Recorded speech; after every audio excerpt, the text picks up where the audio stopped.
Hello, this is Crocheting Crafts with Linus, and in today's video I'm going to be showing you how to make these cool little dungeon tiles.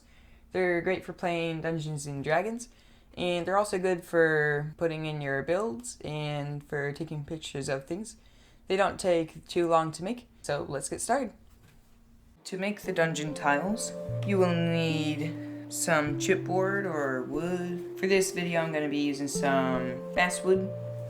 You will need some 2mm foam, a paintbrush, an X-Acto knife or box cutter, a pair of scissors, a pencil.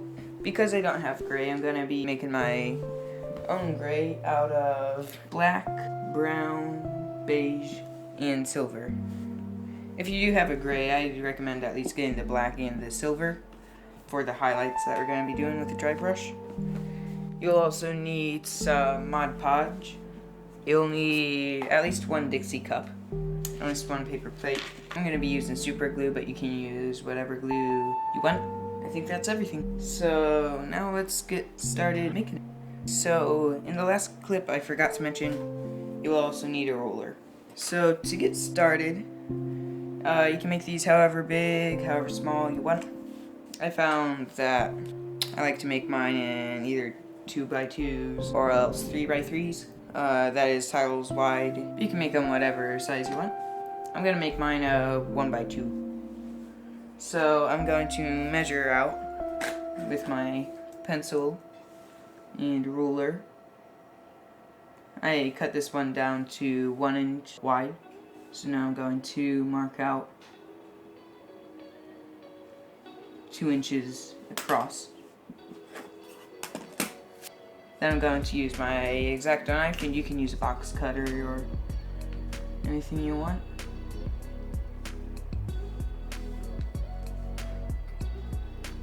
And I'm just gonna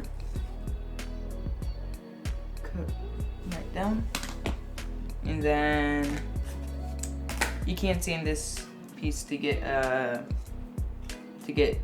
more even edges, but I think this is fine for me. So now we're going to cut our foam, and I'm gonna just cut out how much I need. And if you are making these for D&D, then each square in D&D is 1 inch. So if you are making them for D&D, then you want to make sure that they're even by inches. So I'm just going to mark out there, and then I'm also going to mark out the center point of it. I'm gonna mark out 1 inch from the top and 1 inch from the bottom there, and then I'm also gonna draw a straight line through the center.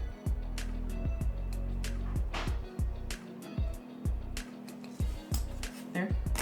And then to cut these, I'm just going to use my scissors.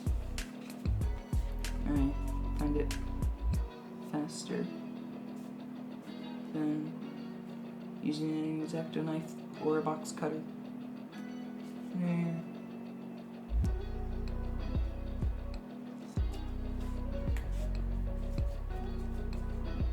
And then there. So now I'm going to use my scissors again and just round out the edges of it.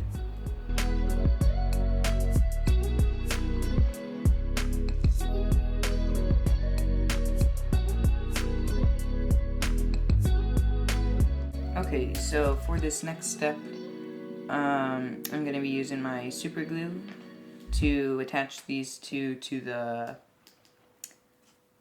either chipboard or cardboard or wood base that we made.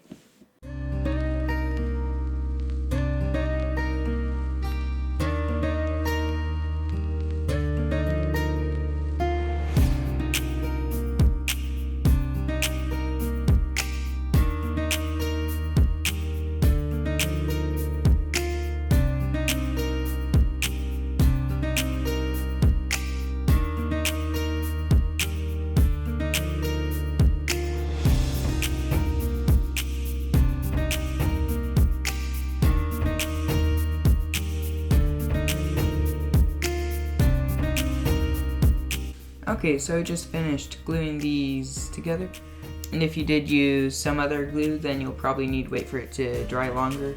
Yeah, and just make sure that these don't slip while it's drying. So now we're going to be making the cracks in the stones. And to do that, we're going to use our X-Acto knife or else box cutter, whichever you have. And I'm just gonna draw it. I'm not going through all the way through, but I am going all the way through the foam, just not the wood. So I'm just gonna do that, and then maybe one here.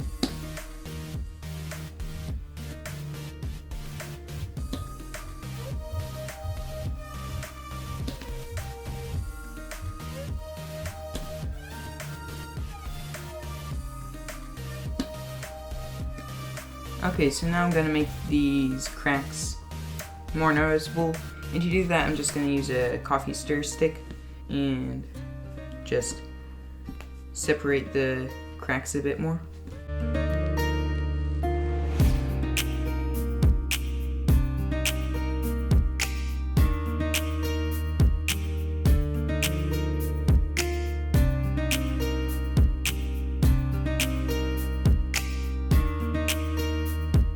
So I just finished doing that to all of the cracks. For the next step, we're going to seal the foam so that it doesn't have the texture that it already comes with. You can feel that it's a lot more smooth and less soft. And that's what we want for the stones. So I'm going to use my Mod Podge for that in my paintbrush. So I'm just going to dip it in and not get too much, and just put it on in like coats. And I'm going to do this to the whole thing.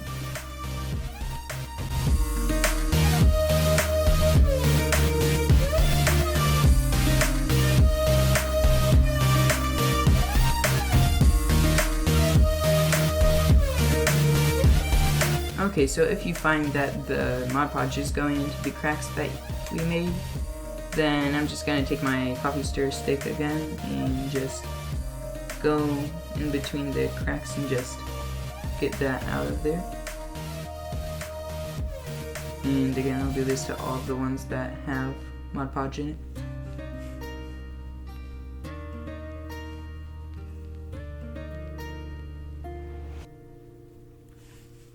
Okay, there. Then I'm gonna just take my brush and then just wipe it again.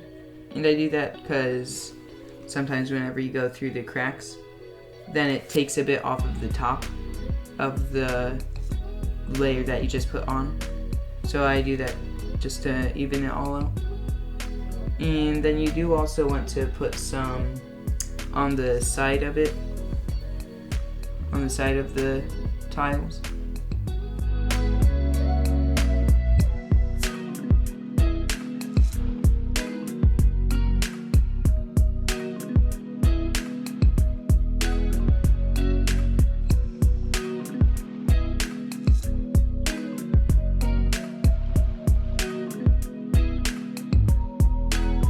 And I'm just gonna set it on the plate now, and then put Mod Podge back where I just grabbed it by.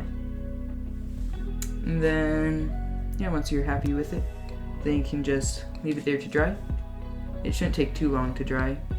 I'm gonna make sure to wash my brush. And so once that dries, I'll come back and show you the next step. Okay, so I've let the Mod Podge dry all the way. Shouldn't take too long to dry, only about, I'd say about 10 minutes. Now the next step is painting. So to start off, I'm gonna coat this in black. And just going to get a little tiny bit of black. So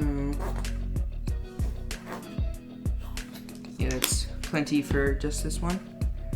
And then I filled up a Dixie cup semi-full of water. Then I'm gonna dip my brush in there, get some of it off, and just mix it in there. to create to make it a bit more watery. And then I'm just gonna coat the whole thing and make sure that you get it in every little crack.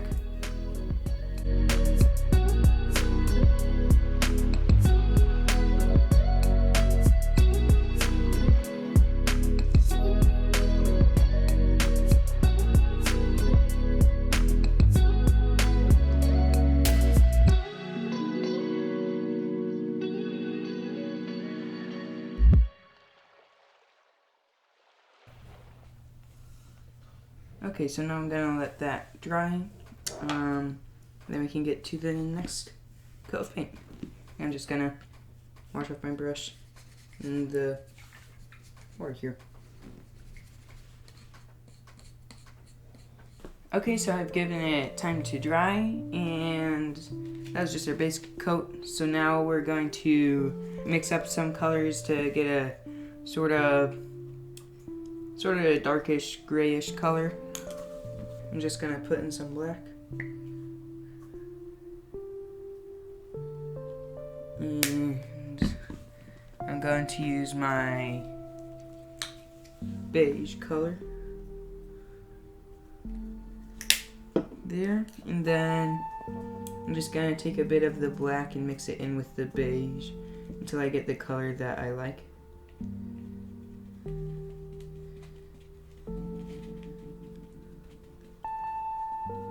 So then I'm just gonna apply it. Gonna get some off my brush, and I'm not gonna put it in the cracks. It's fine if some gets in the cracks, but I think it looks good if the cracks remain black, just so that it gives a bit more depth. And then I'm even gonna use this and try and get some of that paint out of the cracks. That looks good. So now I'm gonna let it dry. Okay, so now we're going to be doing some highlights to it, and to do that, I'm going to add in a bit more beige, because the coat that I already did started to dry up a bit. And then I'm going to also add in a bit of silver.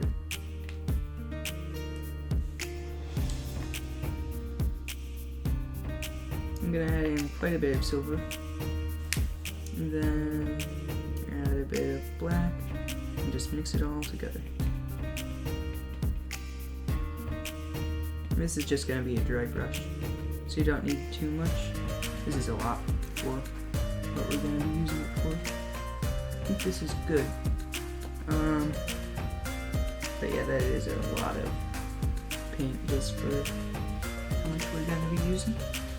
So then get most of it off, and then I'm just going to go around the edges. And then you can also put it on the top. And don't be too shy with it, because we will be putting a black wash over this, and that will tone everything down a bit.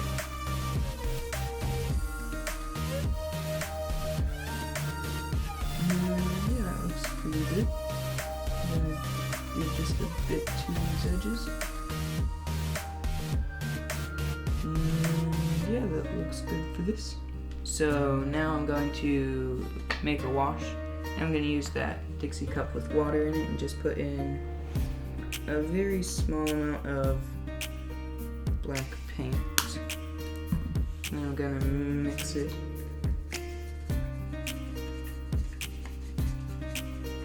And I'm going to put in just a very small amount of brown.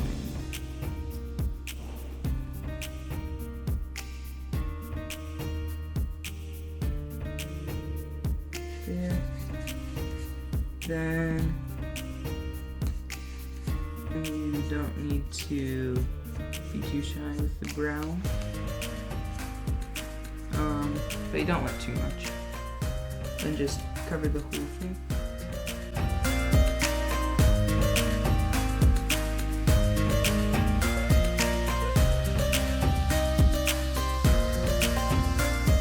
Okay, so now all we gotta do is wait for that coat to dry and then we're all done. Thanks for joining me in the process of making these cool little dungeon tiles. In the next video I'll be showing you how to make a boarded floor design and hopefully a path design on the back of them so that you can use them for more variety of things. Stay tuned and see you in the next video.